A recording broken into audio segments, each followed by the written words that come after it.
I start? Talk to me like I'm five.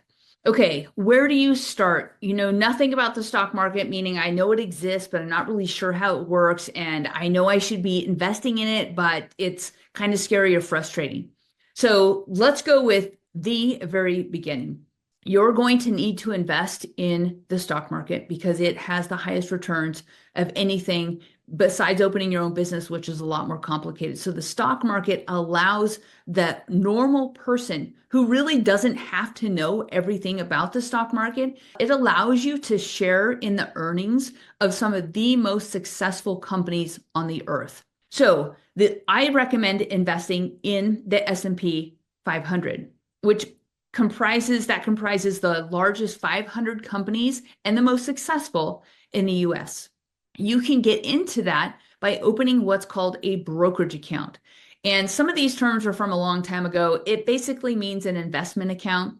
You can open a brokerage account and I would recommend Fidelity. So fidelity.com, go to Fidelity, open an account, a brokerage account, and then you're going to connect your bank account to that so you can transfer money into the brokerage account to invest. Okay, so now you have an investment account at Fidelity, and we're going to invest into the S&P 500. You can do this in a couple different ways. You can type in when you go up to you're going to put some money in the account. You can start with $50, $25, $500, whatever you've got.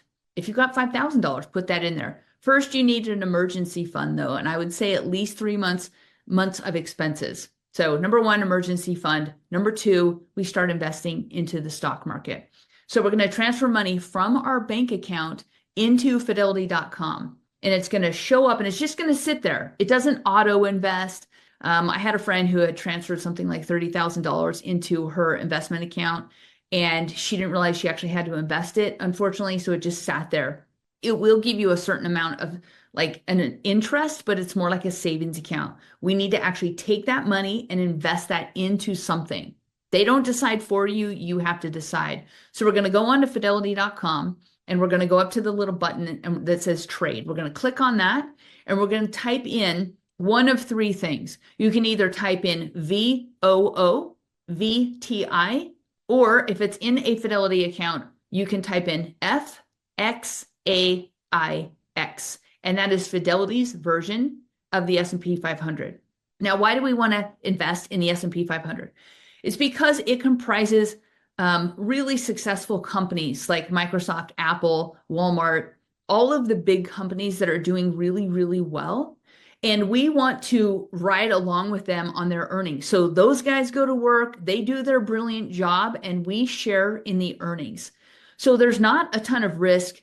There's not really a lot of risk at all in investing in the S&P 500. It has the highest returns and the lowest risk and the lowest cost. And it's a self-cleansing fund.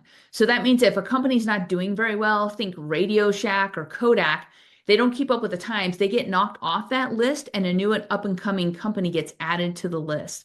So it's always the best and the brightest that we're investing in. And then after we have our account opened, we figure out our finances. So I would go to monarch.com and you can get it for like $50 a year the first year. And I would subscribe to Monarch because it tracks everything for you. People who want to become financially independent have to track their money. And people who want to invest in the stock market, you need to know how much money do I have? Where's my money going? So I'd go to Monarch. I would connect all your accounts, your bank accounts, all the accounts, the financial accounts you have, connect that. And then increase your savings rate and put as much as you can every single month into the S&P 500, into your brokerage account.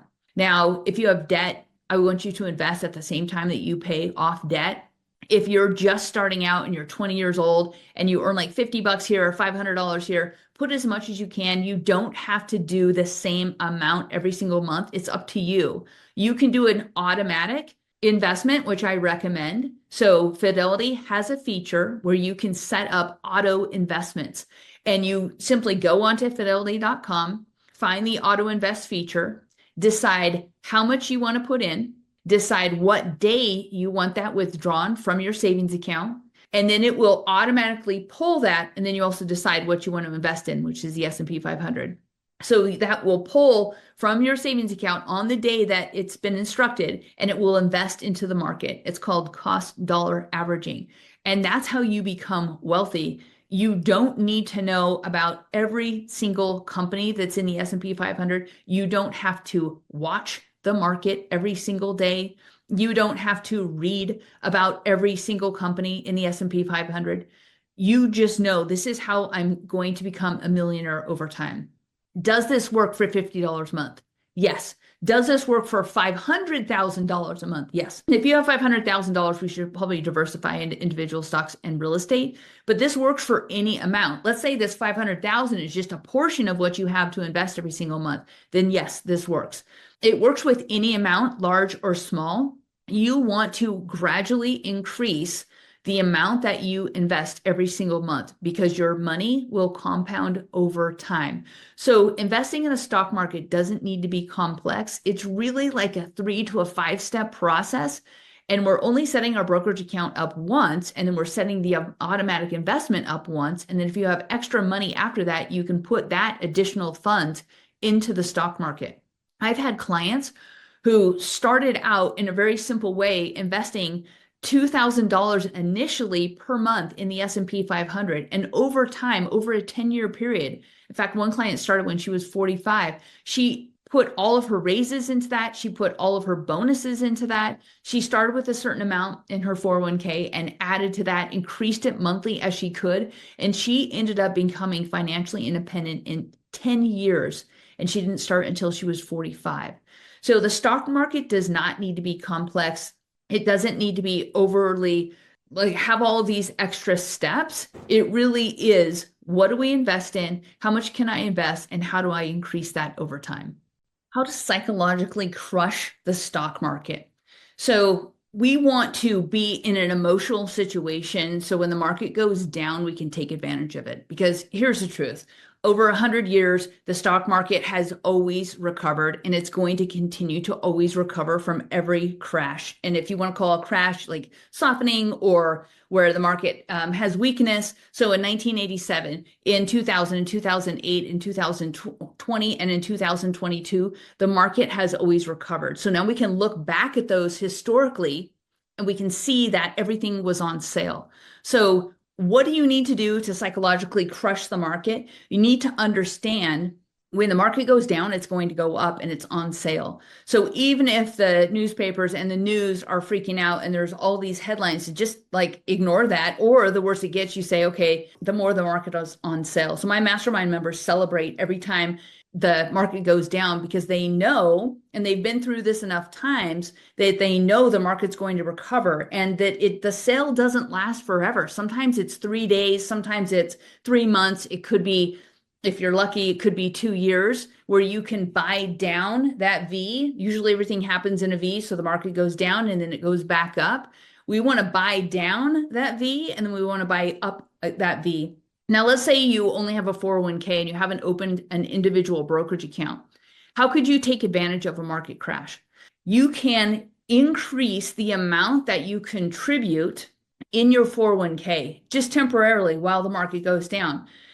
During the '08 crash, I took my 401k contributions from 6%. I took my contributions from 6% up to 26% to buy down that V. Now, you still want some money so you can live on it. And I would recommend opening up a brokerage account at fidelity.com so that you can buy the S&P 500. And when it goes down, we just buy more because we know in 20 years from now, the market's going to be higher. We also know that over any 20-year period in the history of forever, the market has never been down over any 20-year period of time. So how do you psychologically crush the market? Well, you don't let the news or the media crush you or get inside where you can start worrying about, oh no, what's going on? You take control because you know that the market's going to recover no matter how gloomy it looks today, no matter how much it feels like nothing's ever going to be good again. The sun always comes out and the market always rises. So if you can keep that in mind and not click on stuff on social media that's gloomy and doomsday stuff, because then your algorithm is going to show you more of that. You just sit back and say, I'm noticing how either I feel or other people are feeling about this market crash. But the market, we get news about the market every single day, and it's either bad or it's good, and that drives the market down or it drives it up.